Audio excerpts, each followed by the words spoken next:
ለየካቲት በዛቲ ዕለት አይረፍ። ቅዱስ ኤፍሬም መታሰቢያው ነው። በረከቱ በዚችም ዕለት የጴጥሮስና የሶፊያ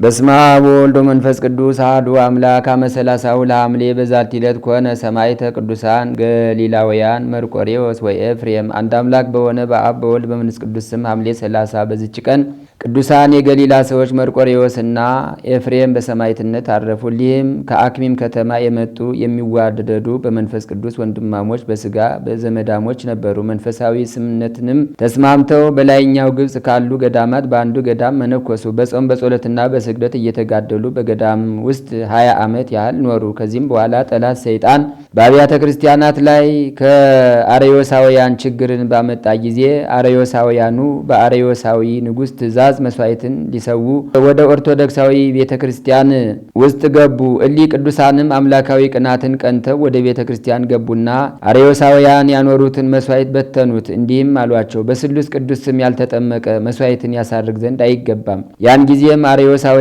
ይዘው ደበደቧቸው፣ ታላቅ ግርፋትንም ገረፏቸው። አጥንቶቻቸውም እስኪሰበሩ ድረስ በምድር ላይ ጥለው ረገጧቸው። ነፍሶቻቸውንም በእግዚአብሔር እጅ ውስጥ ሰጡ። የሰማዕትነትንም አክሊል ተቀበሉ። ምእመናንንም መጥተው ስጋቸውን ወሰዱ። በአማሩ ልብሶችም ገንዘው በመልካም ቦታ ኖሯቸው። ከእነርሱም ለበሽተኞች ታላቅ ፈውስ ሆነ። ለእግዚአብሔር ምስጋና ይሁን፣ እኛንም በእኒህ ቅዱሳን ጸሎት ይማረን ለዘላለሙ። ሰላም እብል አሃ ወክሌተ መርቆራ ወኤፍሬም እንዘ ይቀንኡ ቅንአተ ምስዋኦሙ ርኩስ አመ ወገሩ ህብስተ ህዝበ አርዮስ ይያንተጉ ኪያሆሙ ዝብጠተ እስከነመጠው ነፍሶሙ ክብርተ። በዚችም ቀን የእስክንድርያ ሊቀ ጳጳሳት የአባ ጢሞቴዎስ የሥጋው ፍልሰት ከምስር በአስቄጥስ ወደ አለ ወደ አባ መቃርስ ገዳም ሆነ። በረከቱ ከእኛ ጋር ትኑር ለዘላለሙ። ሰላም ለጢሞቴዎስ ለጴጥሮስ ውሁ ጳጳስ ሀገር ዘኮነ ዘም ቅድሜሁ በቁስጥንጥንያ ዘኮነ ሊቀ ማህበሮሙ ለእልያሁ ተክእወ ለምእመናን እምውከተ እበይ እከይ ዘሰርሁ ሰላም ብዙ እስከ ያህልፍ ወርሁ። በዚችም ቀን ክብርንና ብልጽግናን ንቆ የተወ ጳውሎስ አረፈ። ይህም ቅዱስ ባለጸጋ ነበር። ደግ የሆነችው ሚስቱና የተባረኩ ልጆቹም ነበሩት።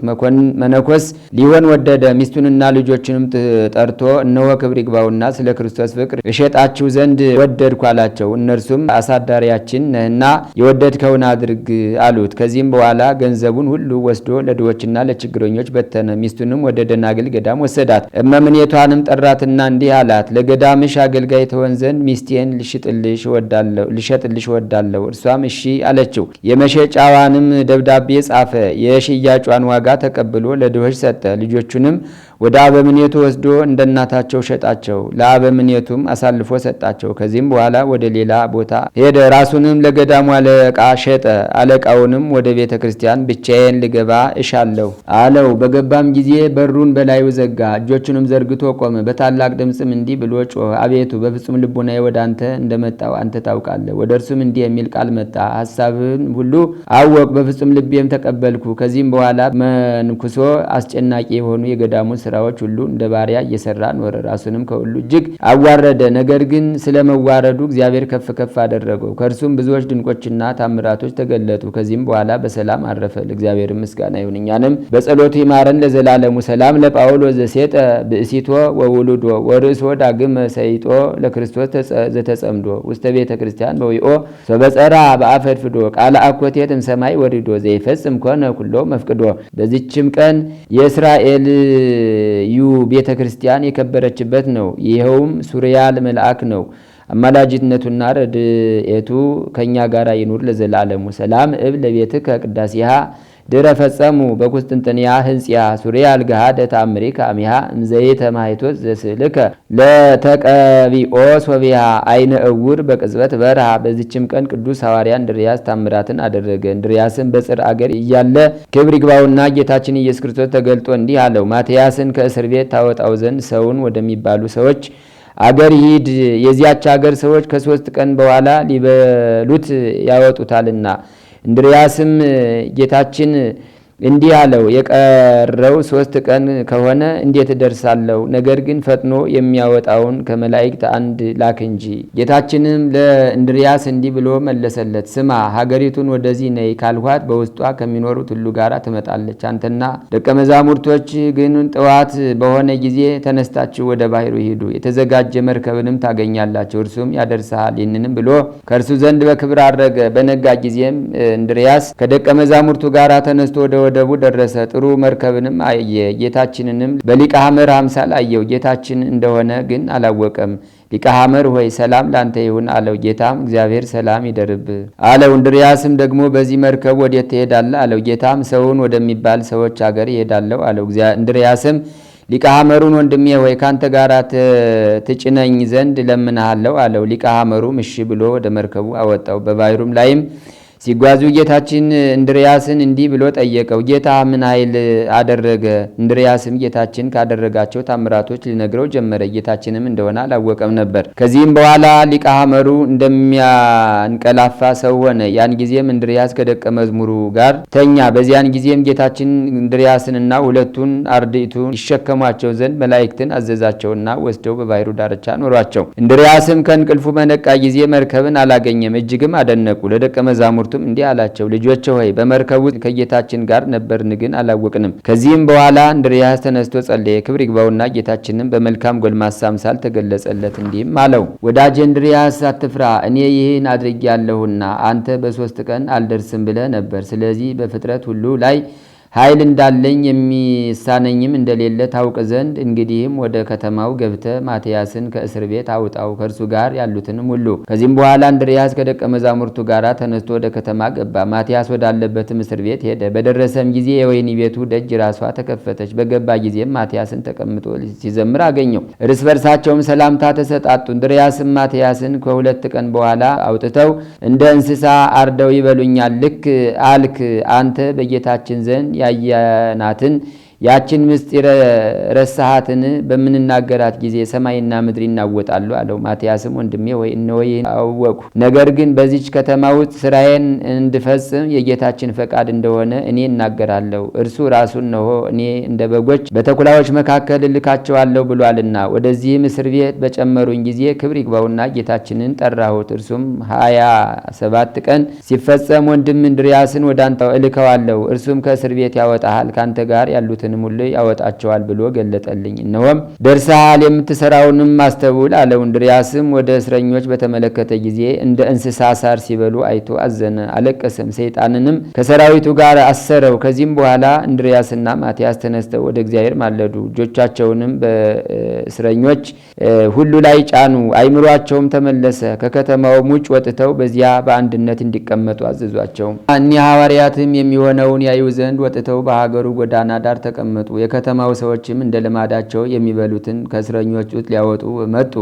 የእስር ቤቱን ደጅ ክፍት ሆኖ አገኙ።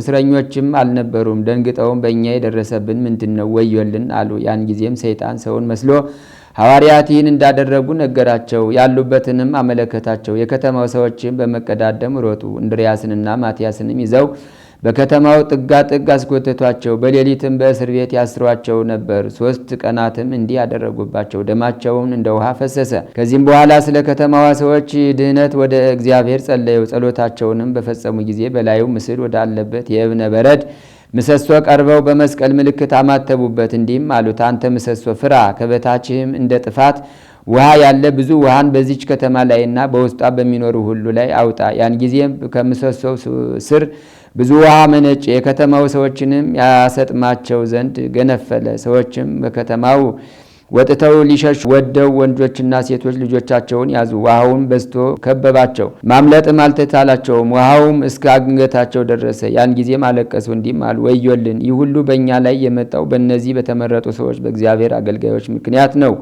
እኛም በአምላካቸው እናምናለን። እንድርያስም የእብነ በረድ ምሰሶ እንግዲህስ በቃህ፣ እነሆ የጥፋት ጊዜ አለፈ፣ የአዝመራ መሰብሰቢያም ደረሰ አለው። ያን ጊዜም ውሃው ተገታ። ውሃውም እንደተገታ የከተማው ሰዎች አይተው ወደ ሐዋርያት ሄዱ። ስለዚያች ከተማ ሰዎች ድህነትም ቆመው እጆቻቸውን ዘርግተው ወደ እግዚአብሔር ሊጸልዩ አገኟቸው። ሐዋርያትንም ይቅር በሉን ብለው ለመኗቸው። ሐዋርያትም በሕያው እግዚአብሔር እመኑ እንጂ አትፍሩ አሏቸው። ሐዋርያትም ሁለተኛ ጸለዩ። በውሃ ስጥመትም የሞቱትን ሙታን አስነሷቸው። በዚያችም ውሃ በአብ በወልድ በመንፈስ ቅዱስም አጠመቋቸው። ሥጋውንና ደሙንም አቀበሏቸው። ቤተ ክርስቲያንንም ሰሩላቸው። ሕግንና ሥርዓትንም ሁሉ አስተምረው በቀናች ሃይማኖት አጸኗቸው። እንዲህም አሏቸው፣ የያዛችሁትን ጠብቁ፣ ከእናንተ በኋላ ለሚነሱ ልጆቻችሁም አስተምሯቸው። ከዚህም በኋላ የአራዊትን ጠባይ ከእነርሱ ያርቅ ዘንድ እግዚአብሔርን ለመኑት። ክብር ይግባውና ጌታችንም ይህን የአራዊት ጠባይ አራቀላቸው። ሰዎች የሚመገቡትንም የሚመገቡ የዋሆች ሆኑ። አባቶቻችን ሐዋርያትም ብዙ ታምራትን አደረጉ፣ በሽተኞችን ሁሉ ፈወሱ። ከዚህም በኋላ እንድርያስ ከደቀ መዛሙርቱ ጋር ወደ ግሪክ ሀገር ተመለሰ። ለእግዚአብሔር ምስጋና ይሁን፣ እኛንም በአባቶቻችን ሐዋርያት ጸሎት ይማረን። በረከታቸውም ከርዕሰ ሊቃነ ጳጳሳቱ ከአባ ማትያስ ከሁሉም ሊቃነ ጳጳሳትና ኤጲስቆጶሳት ከክርስቲያኑም ወገኖች ሁሉ ጋር ትኑር ለዘላለሙ። ሰላም ለእንድርያስ ሀገረ እልዋን ዘቦአ ለማትያስ ቢጹ ይኩኖ መርዳአ እንዘያሪ ኃይለ ተአምር ጽኑአ ማየ መሪር እምአምደ እብን አውፃ ወበውሂዙ አይመነ ዘይበልዑ ሰብአ። በዚችም ቀን የንጉሥ ናዖድ ሚስት ንግሥት ማርያም ክብራ አረፈች። እርሷም መንፈሳዊ የሆነ በጎ ተግባርን ሁሉ የጠበቀች ትሩፋትንና መጋደልንም በጾምና በጸሎት የፈጸመች ነበረች። በደብረ ሊባኖስም ተቀበረች። ለእግዚአብሔር ምስጋና ይሁን፣ እኛንም በአባቶቻችን ነቢያትና ሐዋርያት በጻድቃንና በሰማዕታት በደናግልና በመነኮሳት በቅዱሳን መላእክትን በተመረጡ ሊቃነ ጳጳሳትና ኤጲስቆጶሳት በቀሳውስትና በዲያቆናት ሃይማኖታቸው በቀና ባይሩግና ሕፃናት በእነዚህ ሁሉ ጸሎት ይማረን። በአምላክን የወለደች የእመቤታችንን የቅድስት ድንግል ማርያም በረከቷ በርዕሰ ሊቃነ ጳጳሳችን በአባ ማትያስ በሁሉም ሊቃነ ጳጳሳትና ኤጲስቆጶሳትም እንዲሁም በሁላችን በቅድስት ኦርቶዶክሳዊ ተዋሕዶ ቤተ ክርስቲያን ልጆች ላይ ይደር ለዘላለሙ አሜን። በሐምሌ ወር የሚነበብ ንባብ ደረሰ፣ ተፈጸመ። ለእግዚአብሔር ምስጋና ይሁን አሜን። አንድ አምላክ በሆነ በአብ በወልድ በመንፈስ ቅዱስ ስም የተባረከው የነሐሴ ወር የቀኑ ሰዓት 13 ነው። ከዚህም በኋላ ይጎድላል። በዚችም ቀን የዮስጦስ ልጅ ቅዱስ አቦሊ በሰማዕትነት አረፈ። በዚችም ቀን አምላክን የወለደች እመቤታችን የድንግል ማርያም እናቷ የሐና መታሰቢያዋ ነው። ዛቅረብኩ ማሕሌተ አዘኪሬ አእላፈ ምለተ ጸምዱከ ዘልፈ ለላ አነብብ ተወከብ ዘንዴቴ መጽሐፈ እንተረሰይ ከግዚኦ ጸሪቀ መበለት ውኩፈ እምለ አቡ ብኡላን ዘተርፈ ነቢያት ቅዱሳን ሐዋርያት ሰባክያን ሰማዕት ወጻድቃን ወመላእክት ትጉሃን ደናግል አዲ ወመነኮሳት ሄራን ባርኩ ጉባኤ ዛቲ መካን እስከ አረጋዊ ሊቅ ወንዑስ ሕፃን ለዘጸሐፎ በክርታስ ወለዛ ጻፎን ዘይደርስ ወለዛ አንብቦ ወለዘ ተርጎሞ በልሳን ሐዲስ ወለዘ ሰማ ቃሎ በዝነ መንፈስ በጸሎተሙ ማርያም አራቂተ ኩሉም ባይ ስውረ የማሐረን ኢየሱስ ክርስቶስ። ታምሪሁ ለቅዱስ ዮሐንስ መጥምቅ ቃለ አወዲ ነቢየ ልዑል ጸሎቱ ወበረከቱ ያሉ ምስለ ኩልነ ህዝበ ክርስቲያን ለዓለም ዓለም አሜን። ጸሎቱና በረከቱ ለዘላለሙ ከህዝበ ክርስቲያን ላይ ጸንቶ ይኑርና ነቢየ ልዑል የአዋጅ ነጋሪ ቃል መጥምቀ መለኮት ቅዱስ ዮሐንስ ያደረገው ታምር ይህ ነው። ደብረ ገሊላ በተባለች ሀገር ጽኑ ረሃብ የሚያስጨንቅ ቸነፈር በሆነበት ዘመን ሕዝቡም ሁሉ ካህናቱም ሁሉ ተሰደዱ። በሀገሩም ውስጥ የቀረ አልነበረም። ሀገሪቱም እርቃኗን ቀረች። ከሩቅ ሀገር የመጡ 2 ሰዎችም ነበሩ። ቁልፉንም ቀጥቅጠው በሩንም ሰብረው ወደ ቤተ ክርስቲያን ውስጥ ገቡ። ከዚያች የመጥምቀ መለኮት ቅዱስ ዮሐንስ ቤተ ክርስቲያን ውስጥ ታቦቱን ሰረቁ። ይህን ጊዜ በወርሃ የካቲት 16 ቀን በመንፈቀ ሌሊት ሰርቀው 30 ምዕራፍ ያክል ከሄዱ በኋላ መንቀሳቀስ፣ መራመድ፣ ወደፊት መሄድ ቢሆን አልቻሉም። የሆድ በሽታም መጣባቸው፣ መንቀሳቀስም ያዛቸው። ስለዚህ ሴራ በተባለ በሊቀ መላእክት ቅዱስ ሚካኤል ደብር አጠገብ ሳለ ጥቅጥቅ ደን በፍርሃትና በረዓድ ተመልሰው ሸሽገው አኖሩት። ያን ጊዜም እሊህ 2 መጻተኞች ሰርቀው በጥቅጥቅ ደን ውስጥ ከሸሸጉት ከመጥምቀ መለኮት ቅዱስ ዮሐንስ ታቦት ከሚፈልቀው የብርሃን ጎርፍ የተነሳ የቤተ ክርስቲያኑ ጠባቂ ከአለት ሩቅ ስፍራ ሆኖ ነቃ። ነገር ግን ወደዚህ የሚያስፈራና የሚያበራ ታቦትም ይቀርብ ዘንድ አልቻሉም። ያ ስፍራ እንደ እሳት እንደ ነበልባል ያንቀጠቅጣልና። ይህ ቅዱስ ታቦት ወደ ሰማይ ኮከብ ሲያበራ ያየ ይህ የቤተ ክርስቲያኑ ጠባቂም ሄዶ ለሴራ ቅዱስ ሚካኤል ቤተ ክርስቲያን አለቃ የሆነውን ሁሉ ነገረው። ይህ የተባረከ መምህርም በመስቀል እየተባረከና እየጸለየ በተጠጋ ጊዜ በዚያ ጥቅጥቅ ደን ያለውን ታቦት ከደብረ ገሊላ ቅዱስ ዮሐንስ ቤተ ክርስቲያን የተሰረቀ እንደሆነ አስተዋለ። የደብረ ገሊላ ቅዱስ ዮሐንስ ቤተ ክርስቲያን ምእመናንና የደብሩ ሊቃውንት ሁሉ ተሰብስቦ በወርሃ የካቲት 30 ቀን ታቦቱን ወደ ቤተ ክርስቲያን አስገቡት። በክብርና በብዙ እልልታ ወስደው በቅዱስ መንበሩ ላይ አኖሩት። ደብረ ገሊላ በተባለች በመጥምቀ መለኮት ቅዱስ ዮሐንስ ቤተ ክርስቲያን ውስጥም ይሄ በዓል ክቡር ሆነ። በዚች በወርሃ የካቲት 16 ቀን ከሰረቁት በኋላ በወርሃ 30 ቀን የመጥምቀ መለኮት ቅዱስ ዮሐንስ ታቦት ተገኝቷልና በዚችም ቅድስት ቤተ ክርስቲያን በየቀኑና በየወሩ ብዙ ተአምራት ይደረጋል። መጥምቀ መለኮት ቅዱስ ዮሐንስ ለሚታመነው ድንቅ ተአምር የሚያደርግ ኃያል ነውና በማኅፀኗ ጽንስ የማትይዝ አንዲት ሴት ነበረች። በ6ና በ7 ወራት ቢሆን ከህመሟ የተነሳ ጽንሷ ይወርዳል። ባለመድኃኒቶች ያድኗት ዘንድ ምንም አልቻሉም።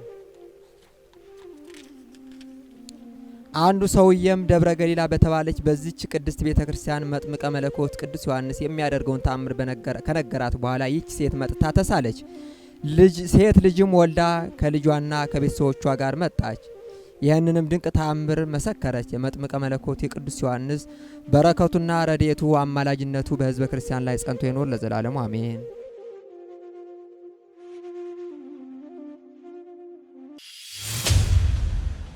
እናንተ የሰቀላችሁት፣ እናንተ ያደማችሁት፣ እናንተ የገረፋችሁት፣ እናንተ የደበደባችሁት፣ እናንተ መስቀል ላይ ያዋላችሁት፣ እናንተ መከራ ያደረሳችሁበት ኢየሱስ ክርስቶስ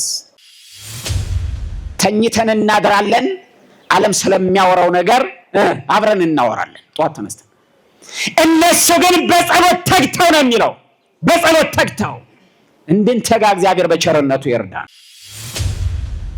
ታስረን የነበርን እኛን ራሱ ታስሮ፣ ተገርፈን የነበርን እኛን ስለኛ ግርፋት እሱ ተገርፎ፣ እኛ ሙተን ነበረ፣ በነፍስ በስጋ ሙተን ነበረ።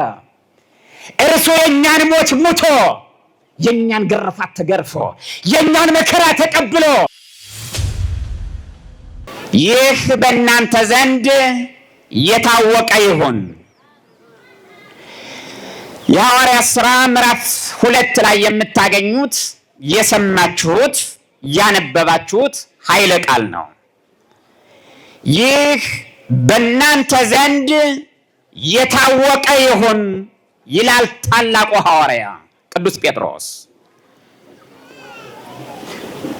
ስለ አንድ ነገር አንስቶ ነው። ሰማይና ምድርን ስለፈጠረ፣ ሰማይና ምድርን ስላስገኘ፣ እንዲሁም ስለነበረው፣ ስላለው፣ ስለሚኖረው ስለ አንዱ እኛን ስላከበረው ስለ እግዚአብሔር አነሳና ነገር ግን ይህ በእናንተ ዘንድ የታወቀ ይሁን አለ። ስለ ክርስቶስ ነው ያነሳው። ይህ ሐዋርያ በሁለት ጠንካራ ስራዎቹና በሁለት የደከመባቸው ስራዎች ይታወቃል። ይህ ታላቅ ሐዋርያ የእግዚአብሔር ልጆች፣ ሰማይና ምድርን የፈጠረ የሰራዊት ጌታ እግዚአብሔር በዚህ ቁጭ ብላችሁ ለመስማት አይምሯችሁን አረጋግታቸው። አይምሯችንን ማን ያረጋጋ? ድምጻችሁ አይሰማ። ማን ያረጋጋን? እግዚአብሔር በቸርነቱ ያረጋጋን። አስቀድሞ እግዚአብሔር ስለኛ ተናገረ። ኃጢአት እንዳንሰራ፣ እንዳንበድል፣ እንዳንወድቅ፣ በስህተት እንዳንገኝ አስቀድሞ እግዚአብሔር አስጠነቀቀን። ዛሬም በቸርነቱ ያስተምረን። አስቀድሞ ተናገረ እግዚአብሔር። ለእነ በላይክሙ እንትኮ በለሰ ሞተ ትመውቱ፣ ዕፀ በለስ የበላችሁ እንደሆነ የሞት ሞት ትሞታላችሁ አለ እግዚአብሔር። ለእነ በላይከ እንትኮ በለሰ ሞተ ትመውት፣ ዕፀ በለስ የበላህ እንደሆነ አዳም የሞት ሞት ትሞታለህ አለ እግዚአብሔር። ለእነ በላይኪ እንትኮ በለሰ ሞተ ትመውቲ፣ ሔዋን ዕፀ በለስን የበላሽ እንደሆነ የሞት ሞት ትሞቻለሽ አለ እግዚአብሔር። ከሞት ማን ይጠብቀን? ድምጻችሁ አይሰማም። ማን ይጠብቀን? ከሞት ማን ይጠብቃችሁ? እጃችሁ አይታይም። ማን ይጠብቀን? አንተ እግዚአብሔር በሉት እስቲ ሁላችሁም። ከድንገተኛ ሞት፣ ከመሰናክል፣ ከኃጢአትና ከበደል አንተ ጠብቀን በሉት እስቲ ሁላችሁም። ማን ይጠብቀን? ዛሬ ካልጠበቀን እሱ ዛሬ ካልደገፈን የእግዚአብሔር ልጆች መሰናክሉ በዝቷል። ማን ይጠብቀን? ጠብቀን በሉት እስቲ ባንደበታችሁ። ማን ይጠብቀን? እሱ በቸርነቱ ይጠብቀን። አስቀድሞ አስጠነቀቀ እግዚአብሔር። ከበላችሁ ካደረጋችሁት ትሞታላችሁ አለ እግዚአብሔር። ትሞታላችሁ። የመጀመሪያ ቃሉ ነው ለኛ የሰጠው የመጀመሪያ ማስጠንቀቂያ ነው። ትሞታለህ፣ ትወድቃለህ፣ ከነካው ትሞታለህ፣ ትወድቃለህ አለ እግዚአብሔር። የእግዚአብሔር ቃል ነውና በለሱንም በላ ነው፣ ቃሉንም ሻር ነው። አሁን እንድንኖርበት ባልተፈቀደ ቦታ እንድንኖር ለራሳችን ይህንን ዓለም በራሳችን በደልና ስራ ገዛ ነው ማለት ነው። ይህ መሬት፣ ይህ ቦታ፣ አሁን ያለንበት፣ አሁን የምንኖርበት ለኛ የተፈጠረ አልነበረም። ነገር ግን ራሳችን እንዳታደርጉ ስንባል አድርገን ራሳችን መጣንበት ማለት ነው። ማን ይጠብቀን ክርስቲያኖች? ማን ይጠብቀን? እሱ ይቅርታውን ካደረገ፣ እሱ ምሕረቱን ካደረገ፣ እሱ የአባትነቱን ስራ ካደረገ ወደ ክብራችን ስንመለስ ወደ ቦታችን ስንመለስ ያ ያከበረን ቦታ ያ ቅዱስ ቅዱስ ብለን የምናመሰግንበት ቦታ ያ አምላከ ምድር ወሰማያት አምላከ ኩሉ ፍጥረት አምላኮሙ አንተ ላበው ቀደምት አምላኮሙ ለነቢያት አምላኮሙ ለሐዋርያት አምላከ ጻድቃን ወሰማዕት መሐረነ ለነ አምላክነ እስመ ገብረ እዴከ ንሕነ ወይትዝክር ኩሉ አበሳነ እያል የምናመሰግንበት ያ ቦታ እንድናመሰግን ማን ይርዳን? አይሰማም ድምጻቸው። ማን ይርዳን? እግዚአብሔር በቸርነቱ ይርዳን። አምላከ ምድር ወሰማያት የሰማይና የምድር አምላካቸው እግዚአብሔር ሆይ አምላኮሙ ለነቢያት የነቢያት አምላካቸው አምላኮሙ ለሐዋርያት የሐዋርያት አምላካቸው አምላከ ጻድቃን ወሰማዕት የጻድቃንና የሰማዕታት አምላካቸው መሐረነ ለነ አምላክነ አቤቱ አምላካችን እግዚአብሔር ሆይ አንተ መሐሪ ነህና አቤቱ ማረን ይላል ቃሉ። ማን ይማረን? ማን ይማራችሁ? አቤቱ ማረኝ በሉት። በፊቱ ቁማችሁ ተንበርከካችሁ መሬት ላይ እሱ ነው የሚችለው። የእግዚአብሔር ልጆች ሰው አይችለንም፣ ጓደኛ አይችለንም፣ ቤተሰብ አይችለንም። ክንዱ ብርቶ የማይሰለች እሱ ብቻ ነው የሚችለን። እግዚአብሔር ስሙ የተመሰገነ ይሁን። አምላከ ምድር ወሰማያት አምላከ ኩሉ ፍጥረት አምላኮሙ አንተ ላበው ቀደምት አምላኮሙ ለነቢያት የነቢያት አምላካቸው ዕለት ዕለት ቤተ መቅደስ የምንጸልየው ጸሎት ነው። ስለዚህ ቅዱስ ጴጥሮስ ሁለት ነገር ነግራችኋለሁ ስለ ጠንካራ ጎኑ።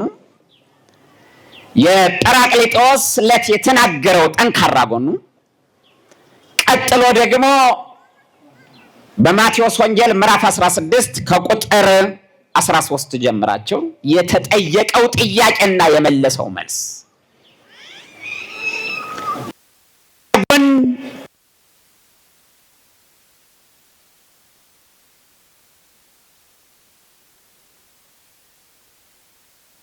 መስራት አንችልም። ክርስቲያኖች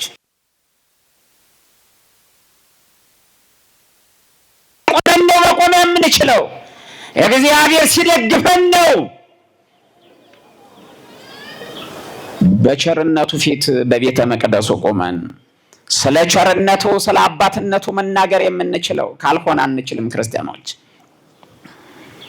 እግዚአብሔር አንድ ቀን ጥያቄ ጠየቀ።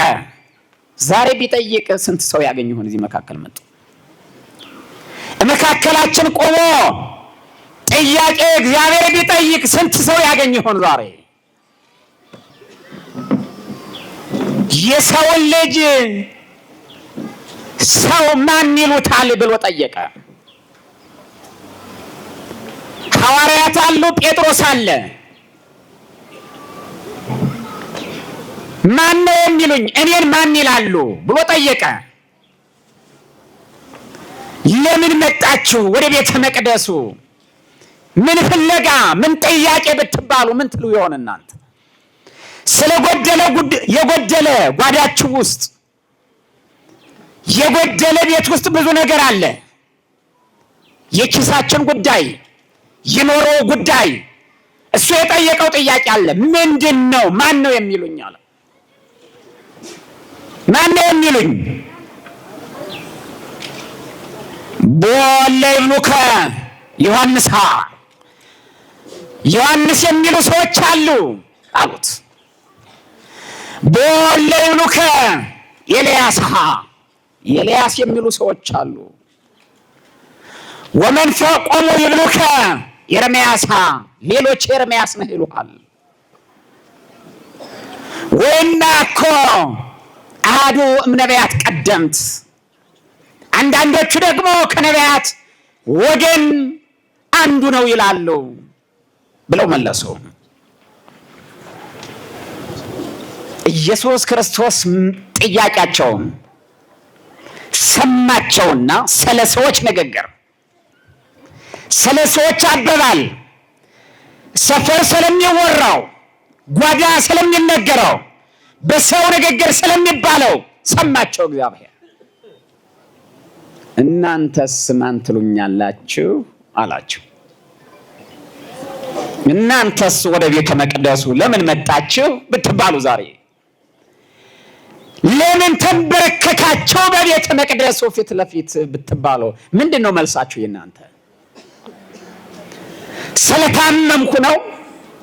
ቤት ውስጥ ስለ የጎደለ ነገር አለ ነው መልሳችሁ? ምንድን ነው መልሳችሁ? የእናንተ የጎደለ ነገር ስላለ ነው መልሳችሁ? የልጆቼ ነገር አስቸግረኝ ነው መልሳችሁ? ዓለም ስላስጨነቀኝ ነው መልሳችሁ? የሚያስቸግሩ ሰዎች ስላሉ ነው መልሳችሁ? ምንድነው የሚሆነው የእናንተ መልስ? እግዚአብሔር ከሁላችን ጋር ይሁን። ማን ነው ግን እናንተ የምትሉት? አዎ ሰው ይለው እናንተ መለሳችሁ። ግን እናንተ ምንድነው የምትሉኝ አለ። ምንድነው የምትሉት እናንተ? እኔ ምንድን ነኝ አላቸው። ማን ነኝ እኔ ለእናንተ? እኔ ማን ነኝ አላቸው። እግዚአብሔር ስለሚሰጠን ነው። እግዚአብሔርን ስለምንፈራው ነው። እግዚአብሔር ነገ ገነትን ይከለክለናል ብለን ስለምንፈራው ነው። ዛሬ ያበላናል ብለን ስለምንጠብቅ ነው። ማን ብለን ነው እግዚአብሔርን የምናከብረው? የእግዚአብሔር ልጆች እጃችሁን ከፍ አድርጉ እስቲ አንድ ጊዜ። እግዚአብሔር ሆይ በሉ። ምሕረትህ ቸርነትህ ለሀገራችን ለሁላችን ይሆንልን። አባታችን ሆይ ተጨንቀናልና አንተ እርዳን። አባታችን ሆይ እናለቅሳለንና አቤቱ አባታችን እግዚአብሔር ሆይ አንተ በቸርነትህ ሀገራችንን ሰላም አድርግልን። አቤቱ አምላካችን እግዚአብሔር ሆይ በጓዳችን ያለው አስጨናቂ ነውና አንተ እርዳን። ዓለም እንዳያጠፋን አንተ እርዳን። ማን ይርዳን? አባታችሁ ማን ነው? አጋዣችሁ ማን ነው? ረዳታችሁ ማን ነው? ስትወድቁ የሚያነሳችሁ ማን ነው? ሰው ሊያጠፋችሁ ሲጠጣር ማን ነው የሚረዳችሁ? ተንተንኮ ለወዲቆ እግዚአብሔር አንሳኒ፣ እኔ ለመውደቅ ተፍገመገም እግዚአብሔር ግን አነሳኝ አለ። ክብርና ምስጋና ለእግዚአብሔር ይሁን። እሱ ነው ደጋፊያችን የእግዚአብሔር ልጆች። ተንተንኮ ለወዲቆ እግዚአብሔር አንሳኒ፣ እኔ ለመውደቅ ተፍገመገምኩ። ማን አነሳኝ አለ? ማን ነው የሚያነሳቸው? አባታችሁን አመስግኑታ በደንብ አድርጋችሁ። አሁን እግዚአብሔር ይመስገን በሉ። ጴጥሮስ ቀጠለ። የእግዚአብሔር ልጆች ጠንካራ ጎኑን ገለጠ። ቅዱስ ጴጥሮስ እጁን አወጣ፣ ከተቀመጠበት ብድግ አለ፣ ፈጠን አለ። አንተ ውእቱ ክርስቶስ ወልደ እግዚአብሔር ሕያው፣ አንተ የእግዚአብሔር ልጅ ነህ፣ አንተ ውእቱ ክርስቶስ፣ አንተ ክርስቶስ ነህ አለ ቅዱስ ጴጥሮስ።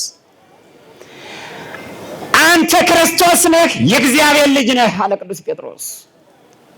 እናንተስ በዚህ ቤተ መቅደስ ያላችሁ የእግዚአብሔር ልጆች፣ ይህ ጥያቄ እንደ ቅዱስ ጴጥሮስ ቢቀርብ ለኛ ፈተና ሲበዛ፣ ችግር ሲበዛ፣ መከራ ሲመጣ፣ ውድቀት ሲበዛ፣ ዓለም ሲናወጥ፣ ፈተና ሲበዛብን፣ ችግር ሲበዛብን፣ በዚህን ጊዜ ጥያቄ ሲነሳ በስጋችን በአይምሯችን ይህ ጥያቄ ሲነሳ እጁን አውጥቶ እንዲህ አለ፣ አንተ ውእቱ ክርስቶስ፣ አንተ ክርስቶስ ነህ፣ አንተ የእግዚአብሔር ልጅ ነህ። ስለዚህ አለው እኛ የምናምነው ይህንን እምነት ነው አለ ቅዱስ ጴጥሮስ። ጠንካራ ጎኑን ገለጠ ማለት ነው። ኢየሱስ ክርስቶስ እንዲህ አለው፣ እንዲህ ብሎ መለሰለት። እግዚአብሔር በቸርነቱ ይመልስልን። አቤት የሱ መልስ እንዴት ያስደስታል! እናንተ የሰዎች መልስ አላረካንም። የሰዎች ስጦታ ቤታችንን ጓዳችንን ሊሞላው አልቻለም። ሕይወታችንን ሊያስተካክለው አልቻለም። የሰው ስጦታ ጓዳ ሊሞላ አይችልም። ማንነታችንን ሊያስተካክል አይችልም። ማን ብቻ ያስተካክለዋል? የእግዚአብሔር ልጆች ድምጻቸው አይሰማም። ማን ብቻ ይችላል? እግዚአብሔር ይችላል በሉ በአንደበታቸው። ማን ብቻ ይችላል? እግዚአብሔር በቸርነቱ ይችላል። እግዚአብሔር ይችላል። እግዚአብሔር ስለሚችል እንዲህ አለው፣ አንተ ብፁዕ ነህ፣ ብፁዕ አንተ ስምዖን ወልደ ዮና፣ የዮና ልጅ ስምዖን ሆይ አንተ ብፁዕ ነህ። እስመ ኢከሰተ ለከ ዘሥጋ ወደም። አሁን እንድትናገር ያደረገህ እኮ ያንተ ጥበብ፣ ያንተ እውቀት፣ ያንተ ትምህርት፣ ያንተ ችሎታ አይደለም። አላቦየ ዘበሰማያት፣ በሰማይ ያለው አባቴ ነው እንጂ አለው። ያንተ ጥበብ አያኖርህም፣ ያንቺ እውቀት አያኖርሽም፣ ያንቺ ገንዘብ አያኖርህም፣ ያንተ ገንዘብ አያኖርህም። የኛ ገንዘብ እያኖረን አይደለም፣ የኛ እውቀት እያኖረን አይደለም። ማን ነው እያኖረን ያለን? የእግዚአብሔር ልጆች አልሰማችሁም? ማን ነው እያኖረን ያለው? ክብርና ምስጋና ለአባታችን ይሁን። እሱ ነው እያኖረን ያለው። ዓለምማ ሊያጠፋን፣ ዓለምማ ሊውጠን ደርሷል። እሱ እየደገፈን ቁመናለን። እሱ እየደገፈን ያለ ነው። የእግዚአብሔር ልጆች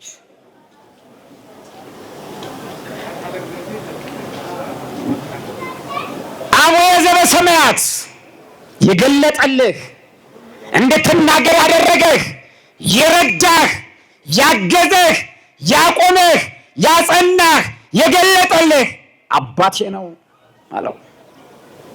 አባታችን የስጋችንም የነፍሳችንም አባት እግዚአብሔር ነው። አንዳንድ ሰው ፈጣሪ የሚፈለገው ለነፍስ ብቻ የሚመስለው ሰው አለ። ስጋችንን ራሱ እያበላ እየተንከባከበ እየረዳ ከልዩ ልዩ ፈተና ከልዩ ልዩ በሽታ እየጠበቀ ያለ እግዚአብሔር አይደለ? ክርስቲያኖች ወንዶች ብቻ ድምጻችሁን አሰሙ። ማነው የሚረዳችሁ? ወንዶች ብቻ ነገሩኝ። ማነው የሚረዳችሁ? ወንዶች ብቻ ነው ያልኩት። ማን ብቻ ነው እየረዳችሁ ያለ? እናቶችና እህቶች ድምጻችሁን እስቲ አሰሙ። ማን ነው ያገዛችሁ? መጋቢ አዲስ እኛ ሰፈር ደግሞ እንደው በጣም ሴቶች በጣም ጎበዝ ናቸው። እስቲ ሴቶች እንደገና ድምጻችሁን አሰሙ። ኧረ እዚህ 4 ኪሎ አይደለም በእውነት መልሳችሁ እንደዚህ አይደለም። እስቲ ለጋራ እናመስግነው እግዚአብሔር። ከፍ አድርገን ድምጻችንን ማናገዘን ማናገዘን እግዚአብሔር አገዘን። ጴጥሮስ ያናገረው የገለጠለት አይምሮውን የከፈተለት ብዙ ጊዜ ታስታውሶ ከሆነ በዚያ በድክመቱ በማቴዎስ ወንጌል 26 ቁጥር 7 ላይ እንዳነበባችሁት በደከመበት በዚያ በመከራ በዚያ በፈተና ክርስቶስ በተያዘበት በዚያ ዕለት በዚያ ባስቸጋሪ ቀን ደቀ መዛሙርቱ ሲሸሹ እየተከተለ እስከ ግቢ ድረስ መጣ። አልሸሽም ብሎ ስለነበረ መጣ እስከ ግቢ ድረስ። ግቢ ሲገባ ግን ያንዲ ሴት ንግግር መቋቋም አቃተው ቅዱስ ጴጥሮስም።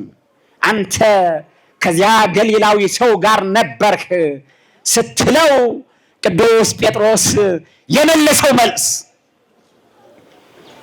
ያንን ሰው በፍጹም አላውቀውም ነበር የሚል። ያንን ሰው አላውቀውም በጭራሽ ነበር። ሁለተኛውም ከዚያ ሰው ጋር እንደነበረ ተናገረች። ማለት ገዘተ። በጭራሽ ከዚያ ሰው ጋር አልነበርኩም አላውቀውም ማለ። ሌሎችም ደግመው ተናገሩ። በፍጹም ማለ፣ ተወገዘ፣ ራሱን ማለ፣ ተናገረ። 3 ጊዜ ካደ። ነገር ግን የእግዚአብሔር ልጆች ያ የመንፈስ ቅዱስ ሥራ በሆነ ጊዜ አብረው በጸሎት በተጉበት በዚያ ቀን ግን አንድ ልብ በነበሩበት ግን አንድ ልብ ያድርገን እግዚአብሔር። አንድ መሆን አቃተናል ዛሬ። አንድ መሆን አቃተን ዛሬ። አንድ ቤት ሞልተው 120 ቤተሰብ አንድ ቤት ሞልተው እያሉ አንድ ልብ ነበሩ ይላል። አሁን እዚህ ቤተ መቅደስ ያለን አንድ ልብ አለን፣ አንድ ንግግር አለን፣ አንድ ሐሳብ አለን። የተበተነ ሐሳብ፣ ያልተረጋጋ አይምሮ። አንዱ ቢጠየቅ እዚያ መካከል ስለ ቤተ ክርስቲያን እንኳን ስለዚህ ቤተ መቅደስ ተናገር ቢባል አንድ ሰው ከመካከል ሌላ ነገር ይናገራል። አንደኛውም አንድ ልብ ነበሩ ነው የሚለው። አንድ ሆነው ተቀምጠው ተረጋግተው በጸሎት ተግተው ነው የሚለው። ተኝተን እናድራለን። ዓለም ስለሚያወራው ነገር አብረን እናወራለን ጧት ተነስተን። እነሱ ግን በጸሎት ተግተው ነው የሚለው። በጸሎት ተግተው እንድንተጋ እግዚአብሔር በቸርነቱ ይርዳን። ዓለም ስለሚሰራው ማውራታችን ምን ይጠቅመናል? ተኝተን እያደር ስለ ሞተ ሰው ብናወራ ምን ይጠቅመናል? ተኝተን እያደርን ዓለምን መስለን እያደርን ተኝተን እያደርን ወድቀን እያደርን የእግዚአብሔር ልጆች 24 ሰዓት ቁመን በጸሎት የምናለቀስ ቢሆን ኖሮ፣ በጸሎት የምንተጋ ቢሆን ኖሮ፣ እነዚህ ሰዎች ግን ቁመው አንደበታቸውን ከፍተው ልባቸው አንድ ሆኖ በእግዚአብሔር ፊት ቁመው በሩን ዘግተው አንድ ልብ ሆነው። እግዚአብሔር ከሁላችን ጋር ይሁን። የእግዚአብሔር ልጆች አይምሯቸውን ከእግዚአብሔር ጋር አድርገው አንድ ልብ ነበራቸው። ስንት ልብ ነበራቸው? ሁላችሁም ስንት ልብ ነበራቸው? አንድ ያድርገን በቸርነቱ። አንድ ቤት ይኖራሉ። አንድ ልብ አላቸው። አንድ ሐሳብ አላቸው። ንግግራቸው አንድ ነው። ሐሳባቸው አንድ ነው። እግዚአብሔርን ማግኘት ዕውቀቱን፣ ጸጋውን የሚያስተምሩበትን ጸጋ እግዚአብሔር አይምሯቸውን ከፈተላቸው። መናገር ጀመሩ፣ መመስከር ጀመሩ። እጃችሁን ከፍ አድርጉ እስቲ ሁላችሁም። እግዚአብሔር ሆይ በሉ። አንተ አይምሯችንን ክፈትልን፣ እንድንናገር አንተ እርዳን። ማን ይርዳን? እግዚአብሔር በቸርነቱ ይርዳን። እግዚአብሔር ሲያራዳን ነው። የእግዚአብሔር ልጆች ጴጥሮስ የሚናገሩትን አደመጠ። ስለ ነውር፣ ስለ ሌላ ጉዳይ የሚያወሩ ሰዎች ሰማ። ስለ ስካር የሚያወሩ ሰዎች እንዳሉ ሰማ። ብድግ ተነሳሁ። ከ11 ጋር ቆመና ከ11 ጋር እናንተ በኢየሩሳሌም ያላችሁ እናንተ እንደምታዩት የስካር ንግግር አይደለም አለ። የስካር ንግግር አይደለም፣ እናንተ እንደምትሉትም አይደለም አለ። እናንተ እንደምትናገሩት አይደለም። ነገር ግን ናችሁ የገደላችሁት፣ እናንተ የሰቀላችሁት፣ እናንተ ያደማችሁት፣ እናንተ የገረፋችሁት፣ እናንተ የደበደባችሁት፣ እናንተ መስቀል ላይ ያዋላችሁት፣ እናንተ መከራ ያደረሳችሁበት ኢየሱስ ክርስቶስ ወደ መቃብር ወረደ። ቅድመ ዓለም የነበረው ዛሎ ቅድመ ዓለም የነበረው ወይሄሎ ዓለምን አሳልፎ የሚኖረው ዘመጻ ለኩነተ ሥጋ የመጣ ቅድመ ዓለም የነበረው ዛሬም ያለው ለኩነተ ሥጋ የሚመጣው የመጣው ቅድመ ዓለም የነበረው እርሱ ወደ መቃብር ወረደ። ዛነ ብለን ተናገር የታመመው ወሞተ የሞተው ወተቀብረ የተቀበረው ወተንሳ የተነሳው የሞትን ጻይረኝነቱን አስሮ ዛነ የታመመው ወሞተ የሞተው ወተቀብረ የተቀበረው ወተንሳ የተነሳው እርሱ እንደተናገረው አደረገ። እሱ ይህንን አድርጓልና እናንተ በኢየሩሳሌም ያላችሁ ይህ በእናንተ ዘንድ የታወቀ ይሁን። እርሱ በመቃብር የነበረው እንደተነሳ እንደሞተ እንደደበደባችሁ ግን ሰማይና ምድርን የፈጠረ የሰራዊት ጌታ እንደሆነ ይህ በእናንተ ዘንድ የታወቀ ይሁን አላቸው። እንድናውቀው አይምሯችንን ይክፈት በሉ ባንደበታቸው። እግዚአብሔር ብሎ ማወቅ ነው። አምላክ ማለት ነው። ሥላሴ ብሎ ባንደበት መናገር ብቻ ነው። ክርስቶስ ብሎ ባንደበት መናገር ብቻ ነው። ኢየሱስ ክርስቶስ ብሎ መናገር ብቻ ነው። አማኑኤል ማለት ብቻ ነው። ወልድ ማለት ብቻ ነው። አብ ወልድ መንፈስ ቅዱስ ብሎ መናገር ብቻ ነው። እግዚአብሔር አይምሯችንን ያስተካክልልን። ዛሬ እንደምናደርገው ሳይሆን እንደ አባቶቻችን እንድናደርግ እግዚአብሔር በቸርነቱ ይርዳን። ማን ይርዳን? የእግዚአብሔር ልጆች። ቅዱስ ጴጥሮስ ይህ በእናንተ ዘንድ የታወቀ ይሁን። ወደ መቃብር የወረደው እሱ ነው፣ የተነሳው እሱ ነው፣ የተገረፈው እሱ ነው። 5500 ዘመን ተዘግቶ የነበረውን በር የከፈተው እሱ ነው።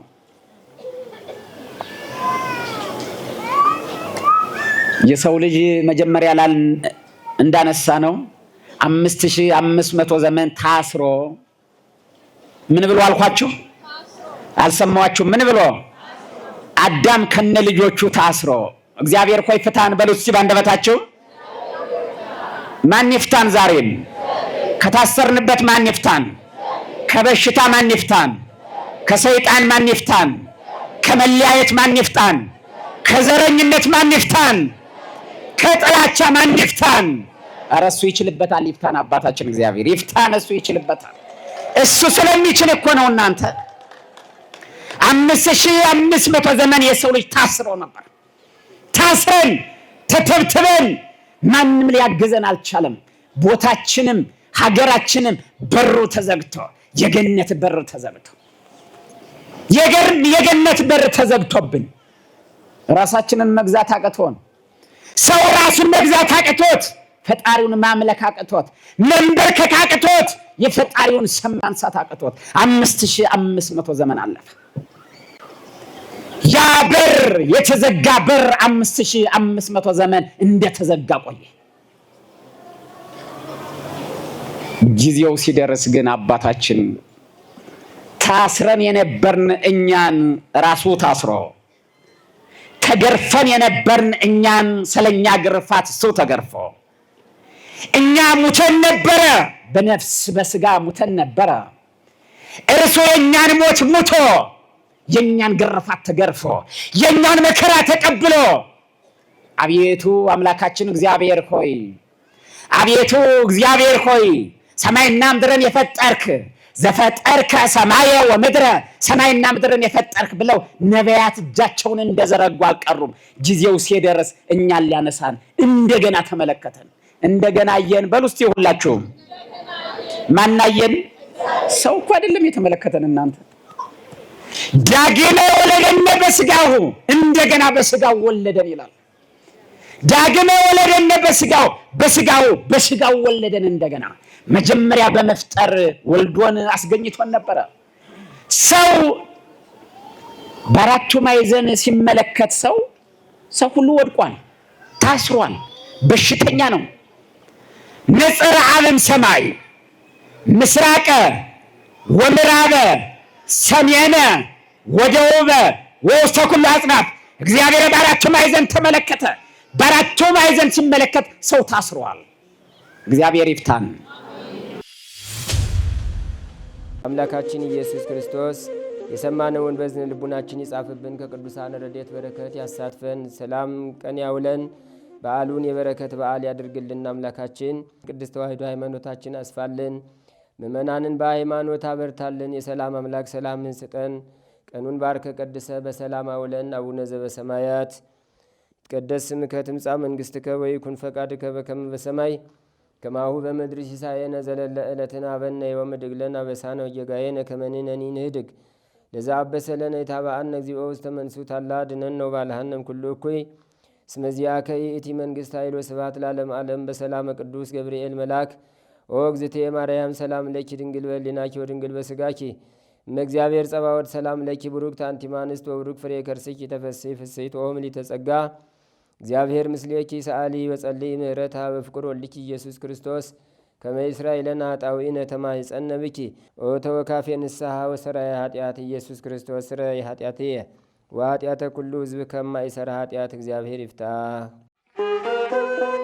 ንቁ ሚዲያ ለተመልካቾቹ ከሚያደርሳቸው ዕለታዊ ሳምንታዊና ወርሃዊ ዝግጅቶች መካከል የየዕለቱን ስንክሳር ወርሃዊና ዓመታዊ የቅዱሳን ገላትና ድርሳናትን በኢትዮ ማህበር የዩቲዩብ ቻናል ያቀርባል። የየዕለቱን ስንክሳር ባሉበት ሆነው በማድመጥ እንዲሁም ወርሃዊና ዓመታዊ የቅዱሳንን ዜና ሕይወታቸውን በማድመጥ ከቅዱሳኑ በረከትና ረድኤት እንዲያገኙ ንቁ ሚዲያ የሁል ጊዜ ምኞቱ ነው። በየዕለቱ የሚለቀቁ ዜና ቅዱሳንን ላይክ፣ ሼርና ሰብስክራይብ በማድረግ አገልግሎቱን ይደግፉ። ንቁ ሚዲያ ርቱ የቤተ ክርስቲያን ልሳን